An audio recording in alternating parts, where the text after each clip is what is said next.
فاتون من إسلامته داقاتها إجرانا بالزيد أمن يا ربي رحمتك ديني والسلام عليكم جلسين قهي السلام عليكم ورحمة الله وبركاته. كم جرت وردفت يوتيوب channel أم زكريا نجر الحمد لله باقي نجرتني نموني رجل كباتي يوتيوب channel كي سنتني لايك شير سبسكرايب قدوم ماتي ناتا سنين جدا هرسجنتا تكو كبادي فجرا الناس مالي وجدتني أكملتي قرآن أفان رموتي جرنة إرادو بسودن دينا هيكا قرآن أكملت أفان رموتين إرابرنا كجدو سني فدا أكما بيكمو جوجلني ديو كنا أفان رموت jijjiiree jira wannoonni tokko tokko nuuf jijjiiramanii jiran jecha guutumatti illee jijjiiramuu baatu waan tokko tokko jijjiiramee jira har'a aappii kana isin barsiisa hanga dhuma sagantaa kiyyaatitti nafaana turaa isiniin jedha aappicha gabaabumatti pileestoorii keessaa arganna alquraan jennee itti barreessina alquraan jettee yeroo itti barreessite haala kanaan sii fida jechaadha haala kanaan isa bifa halluu magariisaa kana sii fida irratti gadi cuqaastaa jecha haala kanaan irratti yoo gadi cuqaaste isin install gootu ani open jedhee seena haala kanaan bifa kana isinii fida yeroo isinii fide mallattoo sarara sadii gubbaa kana tuttaa achi booda siitingii ka jedhu kana tuttaa achi booda akkanatti sii fida jecha mallattoo daa'iraa logaa jedhu kana irratti gadi cuqaastaa yoo cuqaaste haala kanaan sii fida ati bakka kana sontaana kana isinitti malleessuu fedhu mallattoo nama asirratti raayitii qabu kun tokko illee duraanii raayitii hin qabu waan nama asirratti deeffadhee jiru raayitiin irra dhufee jechaadha isin gabaabumatti bakka kana tuttanii gara dhumaa kana jechaadha anama waan itti jijjiiradheef malee dura kana isinii hin dhufu as gadi yoo tuttanii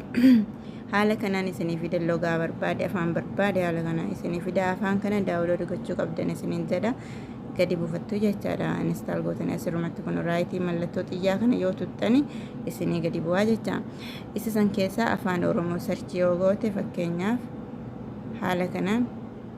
sarchi yoo goote kun asitti sii dhufa erga asitti sii dhufe raayitii irratti kennitaa jechaadha anamma waan duraanii irra galfadhee jiruuf intutta achi booda haaluma kanaan kana irratti dhiista jecha bakka kana raayitii magoote duubatti deebitee dan jettaanii keessaa baata amma gadi sittee lammaffaa amma sagalee si filachiisa jecha sagalee ati quraana san dhageeffachuu barbaadu sagalee sheeka jechaadha sheeka quraana san siif qara'u si filachiisaa jechaadha qaarii jechaadha mallattoo fakkii muuziqaa tana gadi cuqaasta yoo gadi cuqaaste qaarii jedhee akkanatti sii fida haala kanaani ka barbaadde keessaa kun sheeka baay'eetu jira jechaadha kanneen keessaa nama fakkeenyaaf isa jalqabaa kanarratti cuqaasee jira isuma jalqabaa kanarratti raayitii goote bakka kana kun seef tajettu ni jirti ati waan barbaadde irra raayitii goote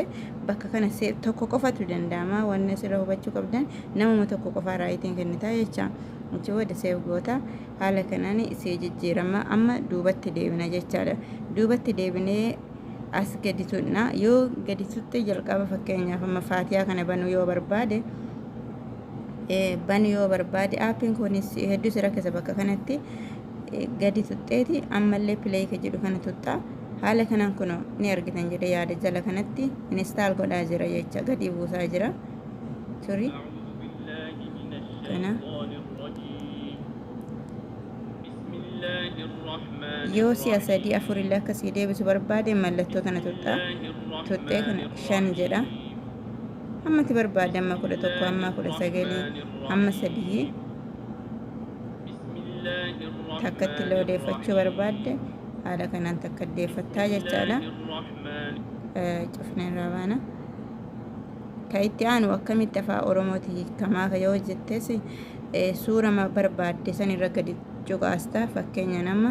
mee faatimatti haa deebinu faatiyaa irratti yoo gadi dhoofne lammaffaa as tuttaa jecha kuna mallattoo sarara sadii kana tutta masilaalii kana tutte sorry